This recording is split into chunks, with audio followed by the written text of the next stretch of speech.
Hello, everyone. Welcome to another episode of the Do WIT podcast. I'm your host, Sarah Hernholm. Somebody might know me as Miss Wit on Instagram. I am the founder of WIT, Whatever It Takes, a nonprofit organization focused on helping young people tap into their entrepreneurial spirit and become entrepreneurs. It doesn't really matter if they're going to be entrepreneurs the rest of their life.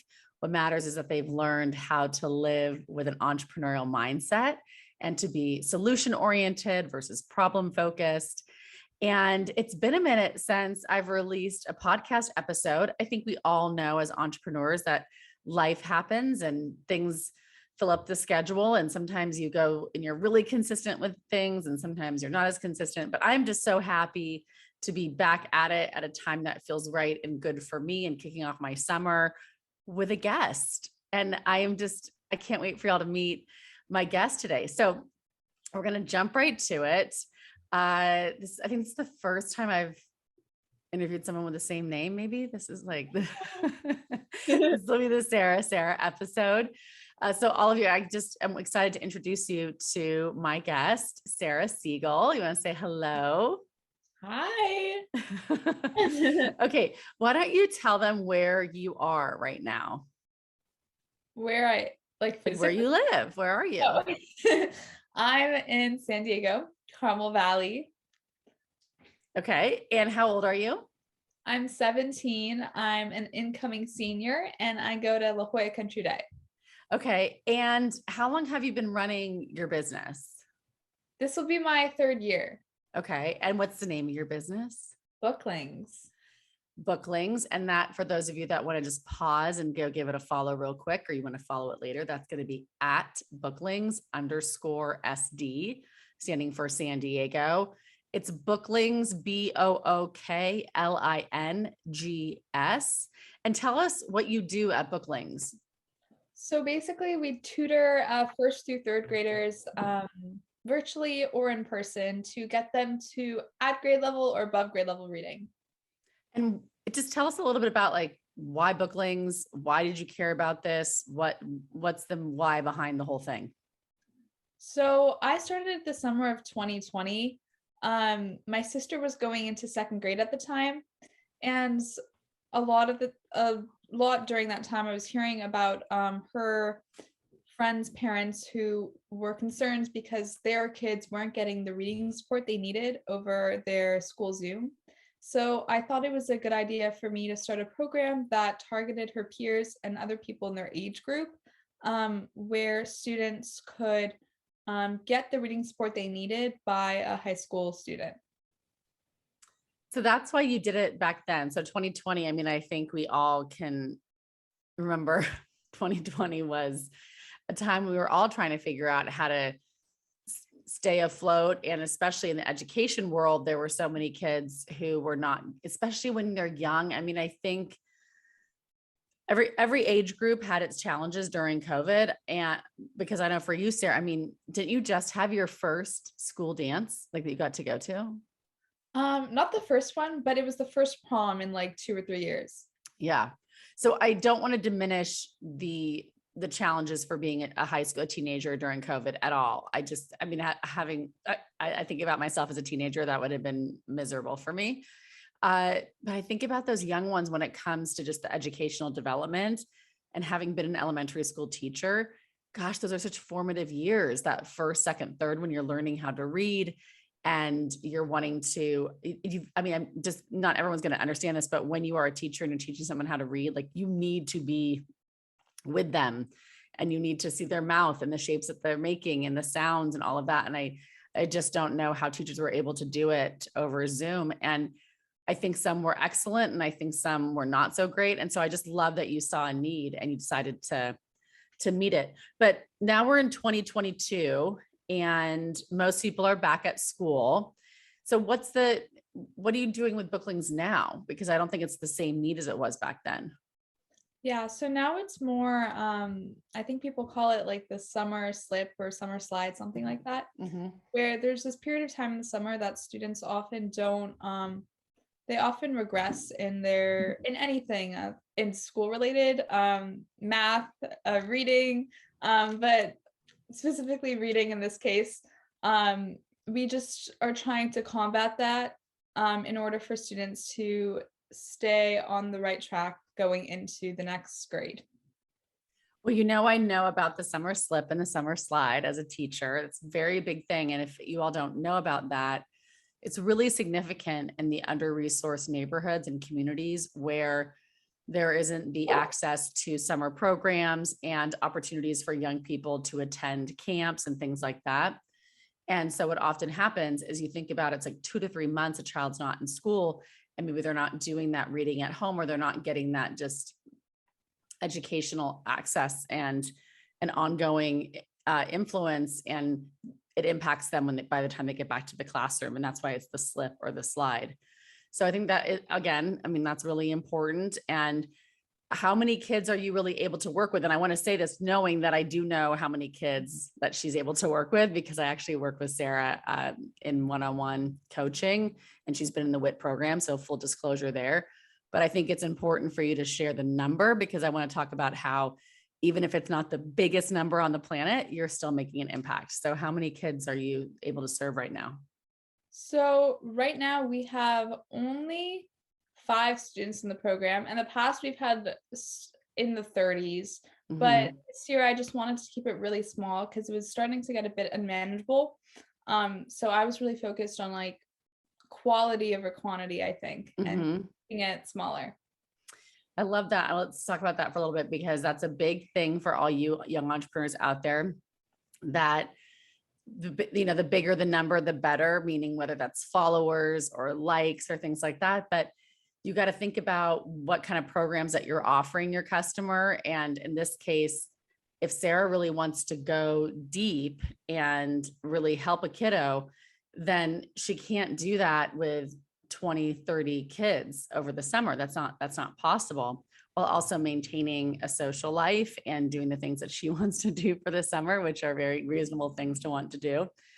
And I relate, because that's similar at WIT. Like, people think that we should serve thousands of kids at the time or thousands of teens at the time, but we do pretty deep work with our kids to help them develop their ideas and get them on TV or get them these opportunities. And so we go deep rather than wide, and both are important and both are needed. So I would say, Sara, Booklings really is one of those like deep programs, but then you also have this really cool wide component to it, forming that T, because what are you doing to kind of get a wider reach to support young readers? We're coordinating a book drive, monthly book drives over the summer, to just give books to more students, since a lot of people aren't able to access one-on-one tutoring. We are donating books to under-resourced communities. And I think, didn't you have some fun? Weren't you creating your Amazon wish list for that? We had a lot of fun creating that. If anyone is if anyone is able to donate, it's linked on the link tree in the Booklings bio, and you can access it there. Did you see, I sent you a message actually earlier today on Slack. Did you see who bought a book, or who did you get? One of the authors, right? Yeah. Isn't that cool? Yeah. I will talk about that after the show. We'll talk about how you can follow up with him and build that relationship out a little bit more. But to the listener, to the viewer, Sara had some books on her Amazon chart that from an author that I know. So we reached out to him and just showed him that, those were on the list, and he purchased, to support her book drive, which is so great. It's so wonderful to see that kind of support for our young people and everything. Okay. So you've got the book drive, you've got the tutoring program. You feel pretty, like, do you feel like this is good? Like, this is a good place. You're at a good place with Booklings? Definitely. Yeah. What feels good about it? Like, what are the things as an entrepreneur that you're liking right now with the state of your business? I just feel like I have full control over what's going on right now, which is really nice to have, because it hasn't always felt like that. But also I feel like I'm able to, because a worry for me was if when going into the summer this year, when I was considering about whether I wanted to keep the program smaller or I wanted to continue working with many tutors and students, I was worried that if I kept it smaller, that the program wouldn't be as beneficial to people as if I had kept it like wider. And so that's why I like the idea of the book drive, because then I'm able to target potentially even more students than just 35 um, with these books. God, it's just so important because I think I mean, I see it even as an adult with my peers and my fellow entrepreneurs that, and even people come and they ask me and they want to interview me for something. They really want to hear big numbers, whether that's like how many kids are enrolled right now in WIT. And they want it to be like in the hundreds or in the thousands, or they'll say, what's the biggest number that, amount of money a teen has gotten from like selling their company. And you're just like, what are you talking about? It's like, it's like these big numbers, are so important to people. But I think, I mean, Sarah, if you look at it, if you're helping 5 children stay on track with their reading. And I know that, and even in your bio for Booklings, it's about fostering a love of reading, and it's through tutoring and it's through these book drives that you're building this love of reading.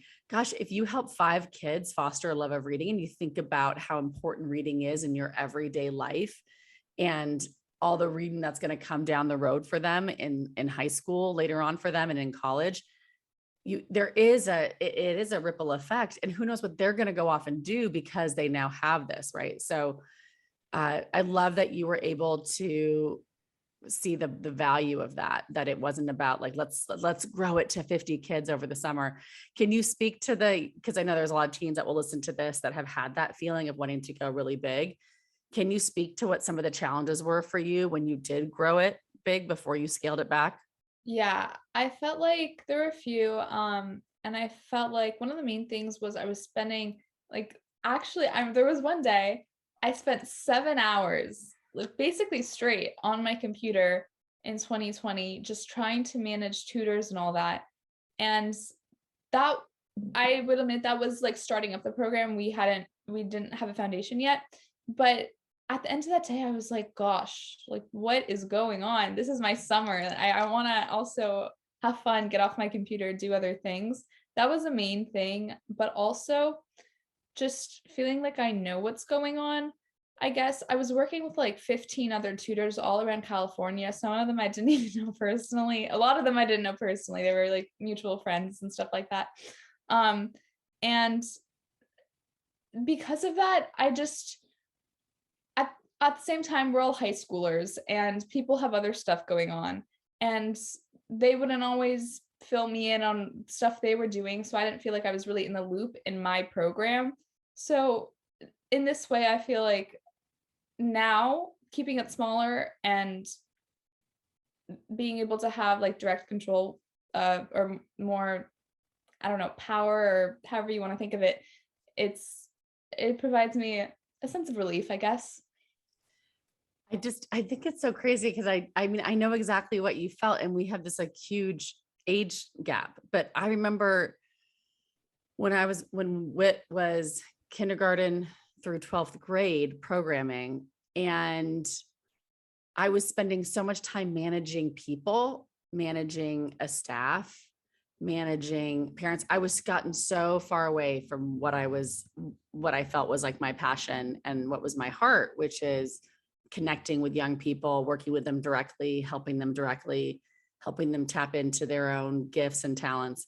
And I was just like having that moment similar to your 7-hour day where I was like looking around like, this isn't what I wanted, what I was thinking this was going to be. I mean, but that is such a normal occurrence for an entrepreneur, because you start off the thing usually because you have a passion for something, or you see something that's wrong and you want to fix it. So you come up with a solution for it, but you're very passion driven as an entrepreneur. And then when all of a sudden you're doing tasks that don't don't have a lot of passion in them, and it's okay to have some of those tasks, that's like realistic. But when you feel like that's all you're doing, it does give you pause to go like, wait a second, is this really what I want?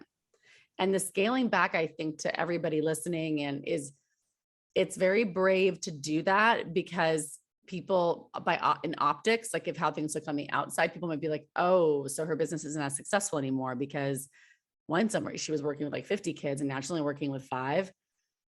So it's wonderful when we can realize that our worth and value and our businesses aren't attached to that. We can pivot when necessary. So And it sounds like you just feel more balanced too with what your life. I definitely feel in a better place right now than I did. Yes. I feel like most people feel that way though, too.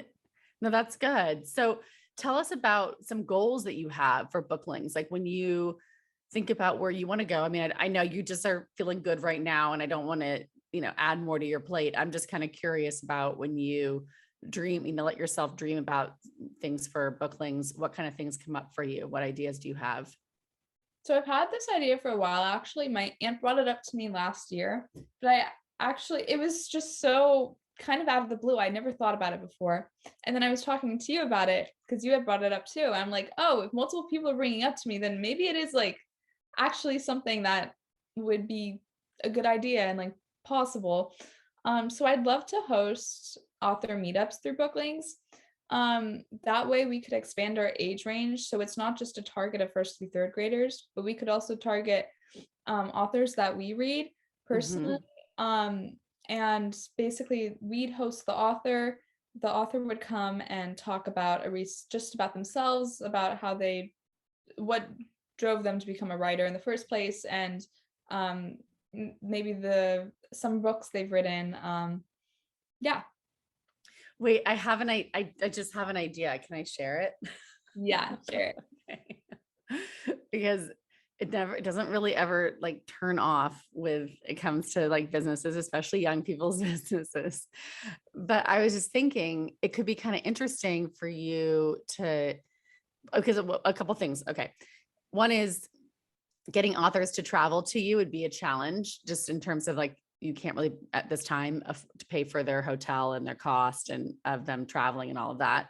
But you could potentially have them come and do it as like a Zoom hangout. And then you could tell me, you have like a few favorite authors, like just give me an example of one. Delia Owens. Okay. How do I say the name? Delia? Delia. Okay. So then you invite her to come on a Zoom, and then you could do something where it's like a suggested donation of $5 or $10 to come be part of this Zoom book, meet the author hangout. And then you could use those funds to go towards buying books for your book drive, or doing tutoring for people that might not be able to afford it or something like that. But it might be interesting to see if that could be like either like a revenue stream for Booklings, or it could be like a reward for the people who have volunteered to like help and tutor and stuff like that, to have a chance to meet. So it'd be kind of fun to figure out the best model for that. Like when you're picturing it, were you picturing the person like flying out and you got to like have lunch with them and like hang out with them? Honestly, I don't even think I got there. Like I hadn't even thought about that. That's what I'm here for. Yeah. You just share your dreams, and then we'll just figure out how to make them happen. Yeah.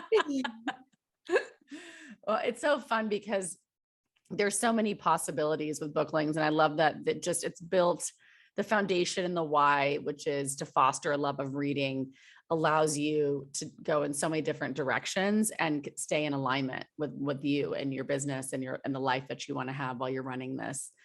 Okay. So let's talk a little bit about your, like, do you have a failure or a setback or something like that you can share that maybe our young people that are watching and your peers that are watching could learn from as an entrepreneur? Have you had something or maybe like a moment that was kind of cringe that you were like, oh my God, I can't believe. Yeah, there's been a couple. Okay. I don't think I should share, but okay. That sounds so scandalous. Well, it was about a tutor. So oh yes. Okay. Yeah. We don't want to throw anybody under the bus. Definitely not. While we're recording. That's not, you can vent offline, but not in the podcast. But there's just, this one isn't like a one major thing and like the whole thing crumbled. It was more like, it was kind of intertwined, little things, it's the little things. And I feel like a lot of other tutors were dealing with this also, but there were some times that, I mean, Sarah, you know this, I'm getting better at figuring out how to use my calendar, manage the schedule, figure that out.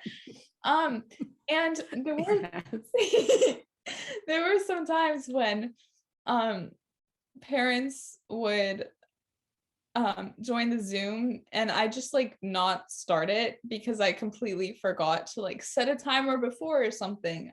I wasn't even doing like, especially this was back in 2020, so I was stuck at home quarantined. So maybe I was watching television and I just completely forgot to start the Zoom. And then I checked like 10 minutes into the lesson time and um check my email, and I'd get an email from them saying like, "Hi Sarah, we're on the Zoom, just waiting." And I think I had 7 students. So I just had a lot of students back to back and all that. So I couldn't like expand a lesson beyond a certain time. And I was like, "Oh my gosh." That is definitely something. It came up 2 or 3 times, I think. Um, yeah. So I mean, it Mm-hmm. the the parents, they have they give second chances. They're fine. But it was something, it was just a me thing, I think. I just felt really Yeah. weird. But see, that's a good, here's the thing. Like, yeah, they're going to give a second chance, but our whole thing here at WIT and with teen entrepreneurs is like, teen entrepreneurs at WIT want to be taken seriously. Then Yeah. you have to act like you're worthy of being taken seriously. I mean, I'll tell some of my teens sometimes, like, you got to pick a lane. You're either like the poor little kid that can't get it together, or you're the young adult who's trying to, stand out and wants their voice to be heard. Like, you got to pick a lane, because it's, it's like one day we want this, but the next day we want like the forgiveness for just watching Netflix and not logging on to Zoom for things. And that stuff happens. I've told the story before. I mean, losing a job in Hollywood because I overslept and I called and I said, I'm coming. And they said, don't bother. There's plenty of people that would have gotten here on time. And it was a very big gig. And it was a painful mistake and a loss. And I don't want you all to learn it that way. I'd rather you learn it this way. It's a little bit safer and a little bit easier of a fall when you're a teenager, learning this through Booklings and Zoom, to be like, oh wait, I got to get alerts on my phone. I got to do that, versus me losing an entire gig in my 20s. So that's why at WIT, you might hear me get a little like, let's get it together, because you want to learn all that stuff as much as you can. Now, you actually had a big learning experience recently. Do you know what I'm going to bring up? Is it Diesel? Yeah. So, do you want to talk about what you did that was a little outside your comfort zone, but you did it because it would help your business? I'd love to. Okay. So I've been trying to email one of the bookstores by my house. Or I have emailed them. I sent them a few emails to see if they can be one of the book drop-off locations for my book drive, but nobody's gotten back to me. I also called them once and they told me to email the general bookstore versus the manager. So I emailed the general bookstore and still got no response. So it was about a week later. This actually happened yesterday. And Sarah and I were meeting, and we were meeting at a coffee shop right next to the bookstore. And she's like, Sarah, you just gotta go over there. I'm like, this is really scary. I'm the person that still like dreads talking to not like calling stores on the phone to ask for something or like schedule an appointment or something, just because I don't think they'll take me seriously. I just feel like they'll always think, because I have like trauma from prank calling people, whatever. So, so it's like apples to oranges.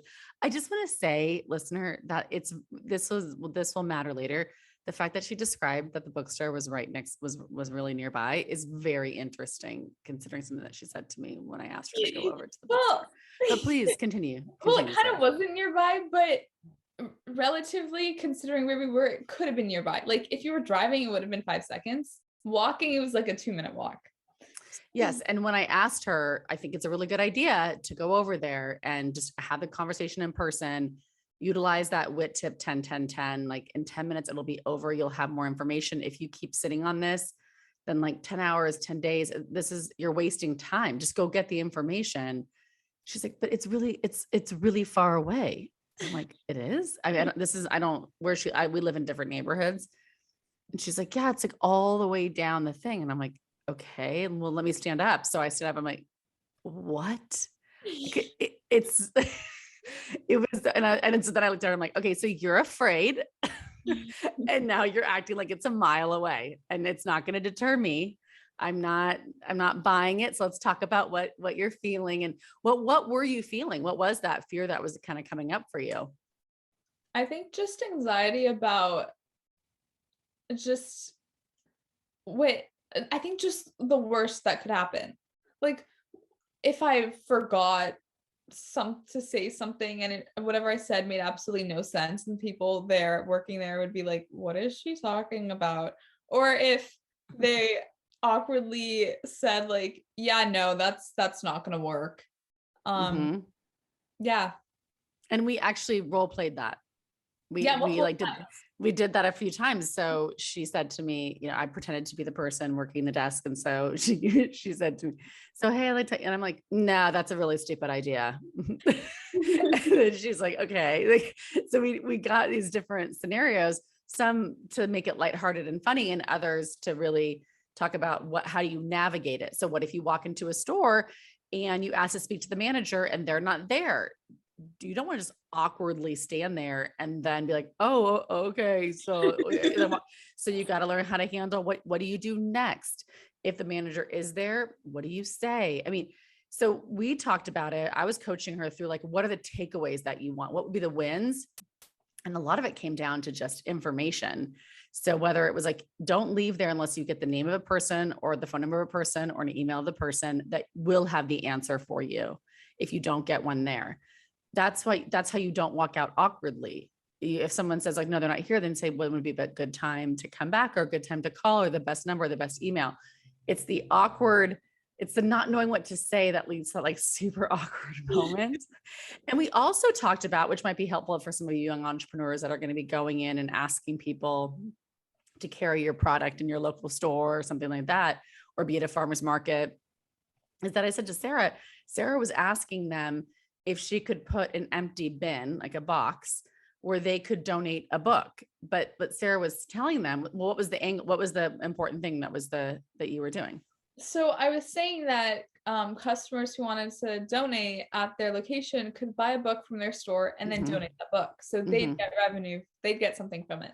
Right. So we were never pitching to them that people could use it as a drop-off place for their used books, because that's not really a win for a shop. So remember at WIT, it's always about finding the win, win, win, win, win for everybody. And if Sarah could articulate, which she ended up doing, so the ask is that I have this bin here and that the customers that come in here buy a book for themselves, but also buy a book for kids in under-resourced neighborhoods. That store is getting money because of Sarah's thing. And Sarah's not asking for any cut of that. Because her win is I get this box here and I get the books. So that also can help you walk in with more confidence when you know that you're actually coming in to bring value to them, not just asking them to give something to you. I mean, are we going to address the costume change? I don't know if we're going to talk about. So another aspect of this that I was really worried about was I kind of looked like I just rolled out of bed when I met Sarah. I mean, my sneakers are falling apart currently, so I like physically can't wear them because the sole is falling out. So I was wearing these like slides and then just those like Lululemon jogger pants and some random like sports shirt and like a ugly throwover college jacket. And I had my hair in a bun and I had a hat on. Which is fine. Teens don't have to show up to my meetings with me one-on-one, like looking like they're coming to the office. So she was dressed fine for our meeting, but maybe pitching my idea professionally to a bookstore was that may have not be the best outfit to wear to that. So yeah, the shoes were really getting to me, but it was okay because Sarah lent me her jean jacket and a notebook, so I looked extra professional. And then hopefully they didn't look down at my shoes. So that was a good thing. It's teamwork. Yeah, because I just knew, because this is not my first rodeo with a young person.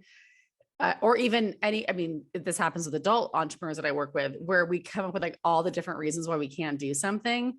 And so I was thinking, I'm just going to remove every possible obstacle, right? Like she tells me, it's like, it's so far away. And then I look, I'm like, it's like, okay, it's around the bend. She's like, oh, let's wait till the end of the meeting. I'm like, why would we wait till the end when we're trying to get information about your business that will help us? So she was, and then she's like, and then I look like this. And I'm like, yeah, you do look like that. So here, why don't you, I'm going to take off my jean jacket. You throw it on. Then it looks like a little casual, like a t-shirt, some workout pants and a jean jacket and your hat. And then, so then there was no other excuse because now she had a new outfit and she had the words. And then and then we also kind of played around with this thing about you just go pretend that you feel this confidence, go play the role. I mean, both Sarah and I mean, have theater backgrounds. Sarah loves theater. I was an acting major in college.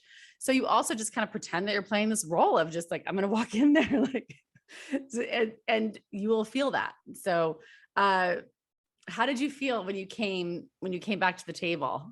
When I came back, I was pretty happy with myself. I was like, okay, Sarah, like you just did that. I think and what was the answer? I actually forgot what was, what was the response that you got? It was, well, first, I think it went to their spam account, whatever. First email. Yep. Yeah. But then when he checked it, it was the manager is out sick, but he'll tell him in person to go respond to his email with a yes or no. Within the week, hopefully. Have you gotten anything? I have not gotten anything yet. Okay. That's fine. Yeah. You can follow up. I mean, it was just yesterday, but to the listener, viewer, it's like, you just get the information. When we spend so much time ruminating over things or not taking action on something because we're over analyzing the impact or the potential outcome. And then we do the thing is like ripping the Band-Aid off, taking the action. It's like, oh my God, why did I waste so much time worrying about that? Plus we did that action yesterday. And then, so that was it wasn't a clear yes that she could do that. And so it was like, okay, so what's the next move to keep the donations going? What should we create next? And then it was like, let's build the Amazon wish list, because that doesn't matter if you have a physical box somewhere. You can create a Amazon wish list and you can send it to your friends and they can support and they can do the donation that way. So you just getting the information helps you then help make the next best choice. And that was fun putting together that wish list. That was a lot of fun.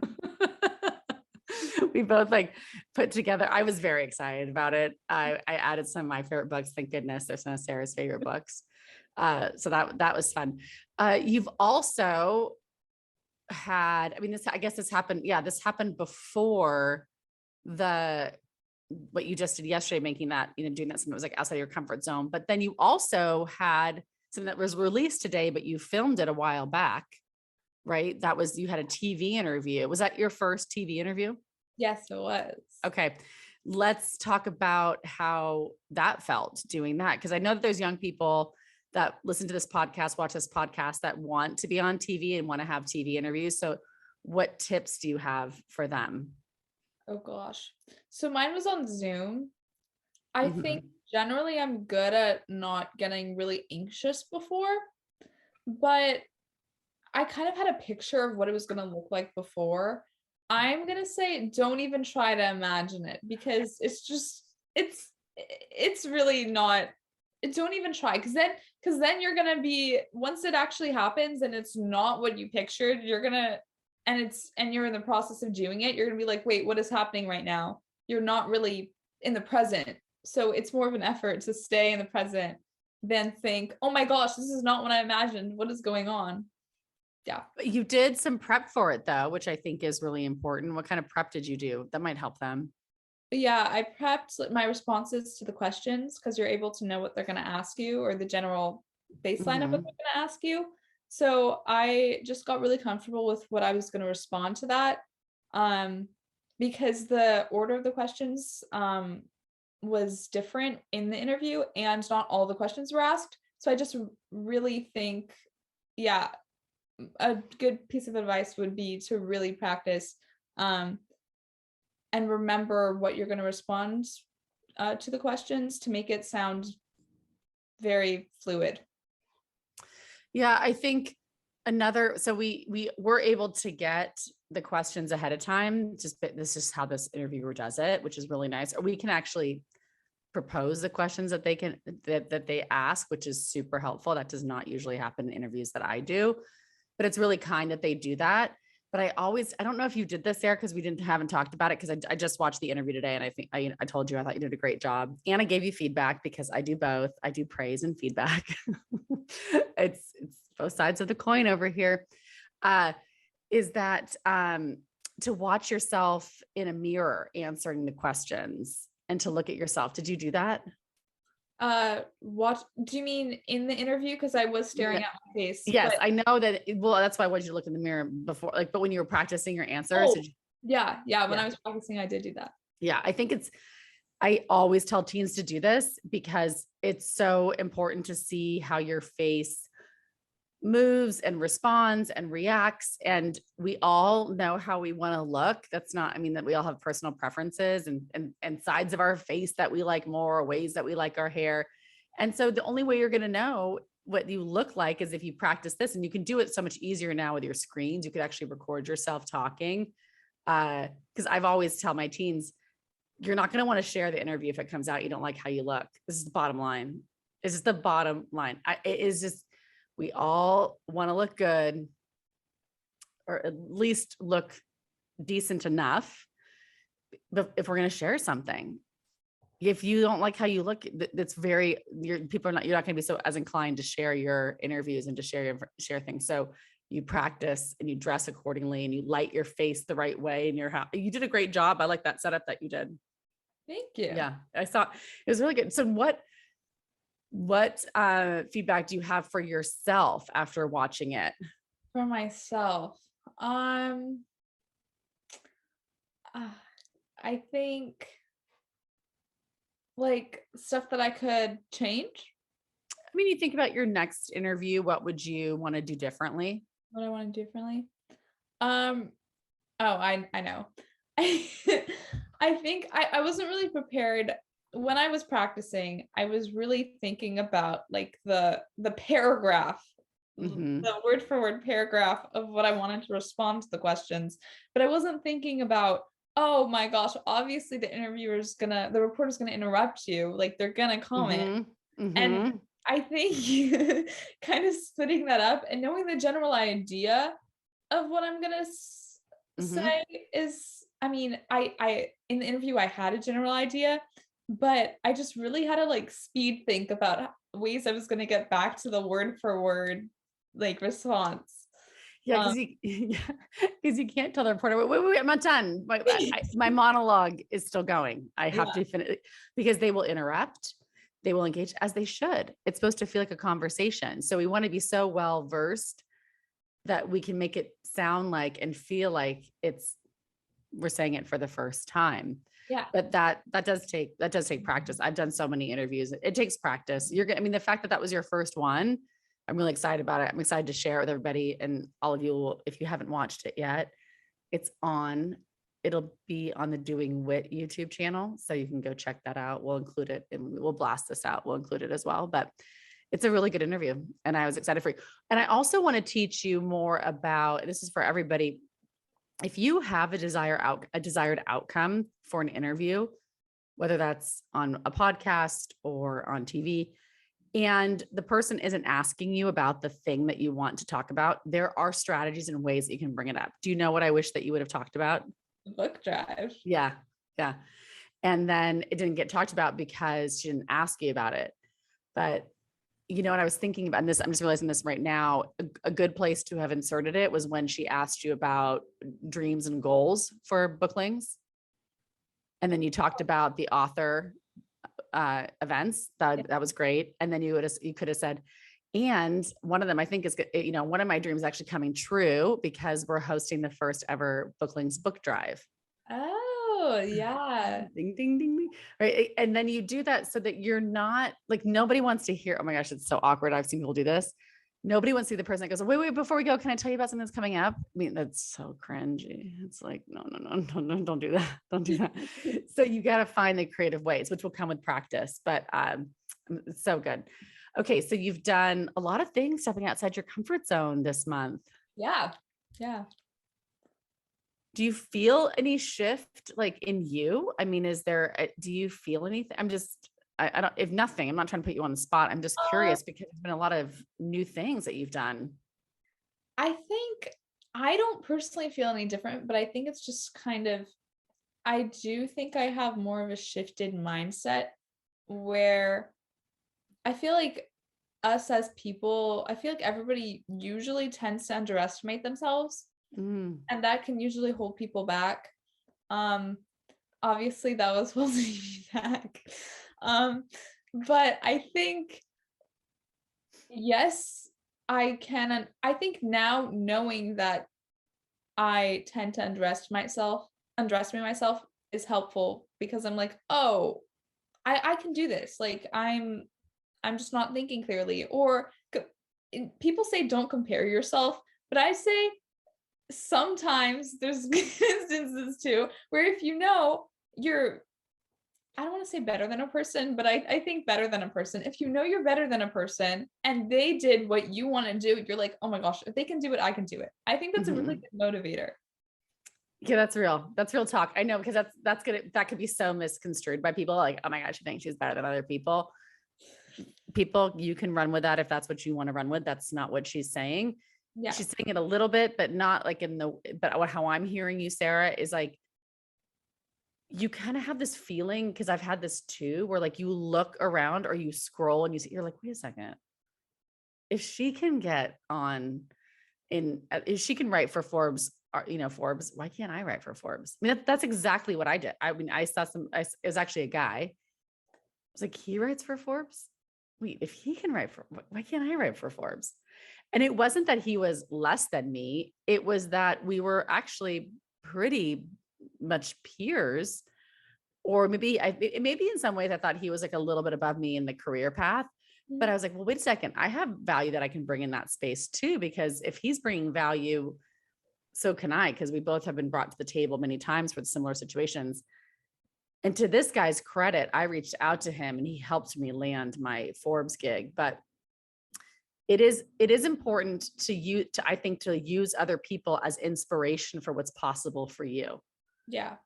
And maybe not to compare, to have to put somebody down and somebody's up and somebody's down, but like, wait a second, if she can do it, I can do it. If he can do it, I can do it.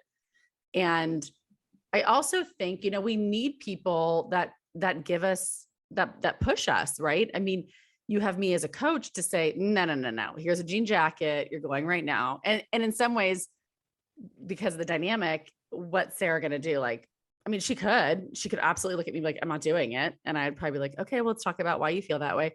But there is probably a part of Sarah that's like, I should probably just go do this, because Sarah's going to be like, and we all need people like that. I hire people like that in my life. That looks like people hiring people when they're training to work out. That looks like business coaches. It looks like any hobby that you have that you want to get better at. Like, you hire people to push you, because sometimes we need somebody else to believe in us just a little bit more than we believe in ourselves. And that gives us like the nudge to go and do it. Because you could have done all of these things prior to working with me, but it's like, there's something about the structure too, right? Like that there's like this accountability thing. Yeah. So even if you can't hire a coach, find community. I mean, at WIT, you could be logging on and joining the Do It community on Instagram and listening to the podcast. Find your community and engage around like-minded people, I think. Do you have other friends that are entrepreneurs? Or are you really the only one in your friend group? Trying to think. Yeah, I'm really the only one. I mean, yeah, entrepreneurs, just me. Do you feel supported by your friend group, your family, with what you're doing? Definitely. All my friends at one point were tutors for the program. So definitely a lot of support. And they're really proud of me. My family, my mom sent out that interview and my whole family group chat is like, keeps on ringing. So yeah. Oh, wait, the one for today? Yeah. Oh yeah. Well, I mean, I sent it to her right when I got it. I was like, hello, check out your daughter. Cause come on, like a parent's going to be so proud of their kiddo doing that. But that's got to feel good too, right? Like Yeah. to get the praise and acknowledgement. Who doesn't want some like pats on the back and some recognition of our awesomeness? That we all have it. It just, you got to get it out into the world for everyone to see. Okay. Let's see. Now I want to ask a few questions before we wrap up because I'm looking at the time. What do you do when you're not running Booklings? Like where would people find you? What would you be doing? Oh, just like randomly? Yeah, like tell us a little bit about you, not Okay. business you, but you, Sarah. Well, I mean, this is like kind of related, but not, I mean, kind of assumed. Obviously, I love to read, so I'd definitely be reading something. I play the harp, so I would probably be practicing the harp. I do field hockey, so just a lot of times I hang out with my friends and we go on long walks or hike. I love to go on long walks with my mom and take the dogs. And yeah, oh, I love to eat food. That's like my hobby. Eating food is probably my number one hobby in life. So I love to try out new things and go to restaurants. And house watching. I loved going on long drives, blasting music with the windows down and looking at like all these beautiful houses.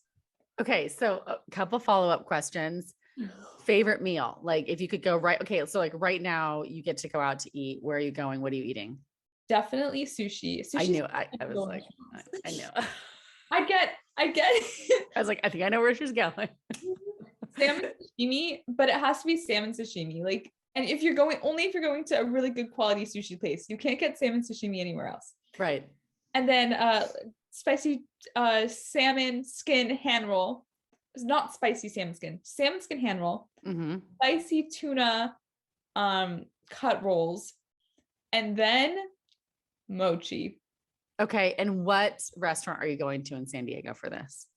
Oh my gosh. Oh, Sushi Oda. I love Sushi Oda. Sorry, Okay. I did not mean Sushi Oda. I'm thinking Sushi Station, but I'm saying Sushi Oda. Sushi Okay, so Station in Solana Beach. Sushi Station in Solana Beach Mhm. is where you would go. So you would probably be like sitting there. I was going to say you'd be sitting there reading a book, eating sushi, but you'd probably be very consumed with your sushi that you probably would not be reading the book until There's no after. time for that There's book. no time. I know there's no time. Yeah. There's no time or place for that book at your table when you are doing your favorite hobby of eating your Exactly. favorite. You gotta space out the time for each of the hobbies. But I think it sounds like your ideal day would be like a hike, time to read a book, sushi, and Yeah. some time with some friends. Yeah, Totally. maybe doing that. Yeah. Okay. What are you watching right now? Any good shows? So I'm watching The Summer I Turned Pretty right now only because it's been like popping up on my TikTok for you page, and I feel like I probably should join on the trend too.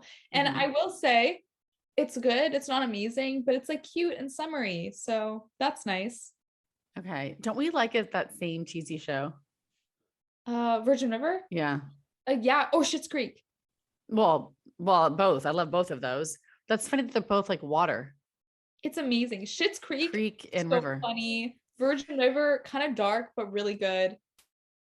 Cheesy. The Virgin River is cheesy. It's so cheesy. It is cheesy. I mean, it's like fine, like the romance. I mean, it's like also like that like she dark wants to. undertones.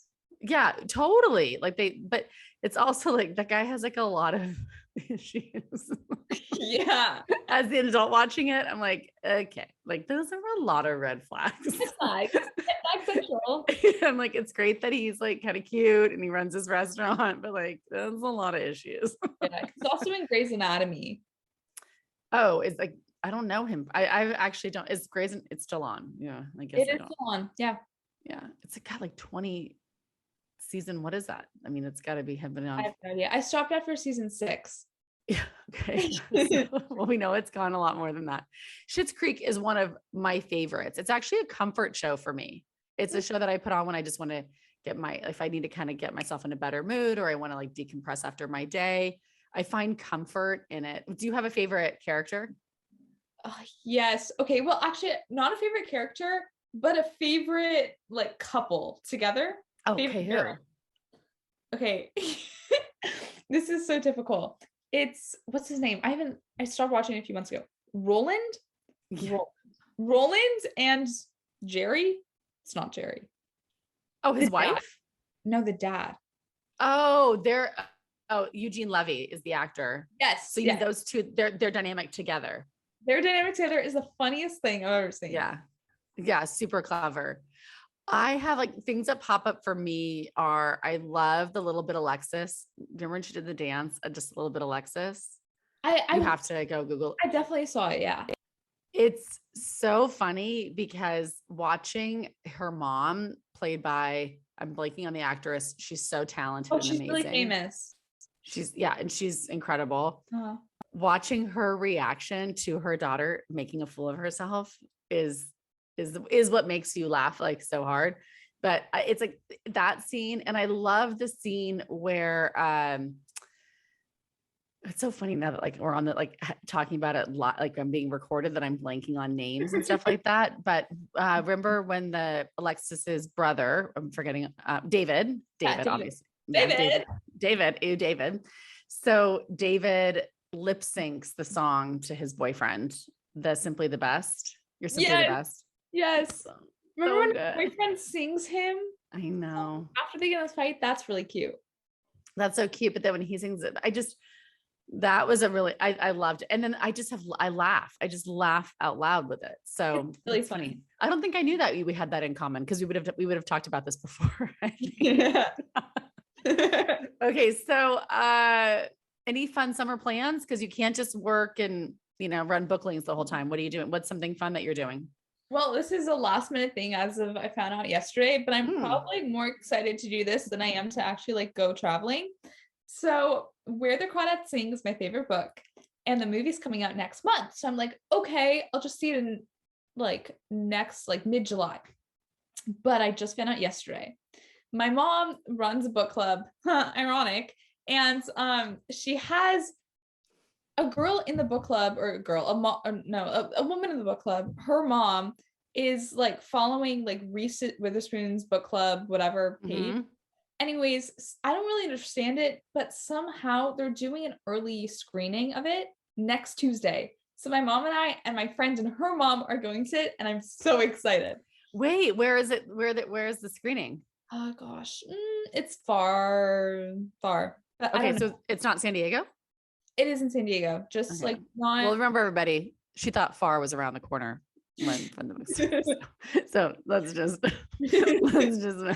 take a moment that she also said that the bookstore was so far. So is this like is the movie like around the corner from your house? Actually, it's definitely not in a no. Okay. I'm just teasing her. All right, everybody. If you would like to support Sarah's business, Booklings, there's a few ways that you can do that. You can follow her Instagram page, Booklings_SD, and just follow along and like her posts. And maybe you can even, she does, I don't know how often she does it. I think it's weekly. She'll share a favorite quote from a book. And if you want to share your favorite quote with her and get it featured on her page, you can do that as well. If you are a parent that happens to be listening to this and you're interested in tutoring for your child and maybe helping them foster their love of reading over the summer, there is a Google form on our Instagram page in the link in the bio where you can sign up and try to get that scheduled. And if you want to support her book drive, she has chosen this organization, Movement B, which is here in San Diego. And it's a community center, and they are helping and supporting youth in their neighborhood. And they are going to be the recipients of her first book drive. And the books that she would love to get for them are on her Amazon wish list. And then you can order those, they'll get sent to her house, and then she'll take them down to the center, and we'll take pictures of that delivery so you can feel part of that and feel part of the process of giving back. You can like her pictures on her Instagram. You can comment on her pictures on her Instagram. You can share this podcast episode with your friends and comment with your favorite takeaway. And you can check out her interviews. These are all, some of them, the majority of them, free ways that you can support this young entrepreneur and helping her get the word out and feel supported as she runs this organization, Booklings. Any final comments, Sarah? Anything you want to say to the young person out there that's thinking about starting something or feels discouraged, or any tips? Go do it, because you're the only person. Wait, how does it go? Oh geez, here we go. You're the only person preventing yourself from doing it. You're the obstacle. Mhm. Yeah. Yes. So push past it, because it's just you that thinks you potentially can't do it. Mhm. So get out of that mindset and just go for it. Maybe just do it. Just do it. All right, everybody. Until next time.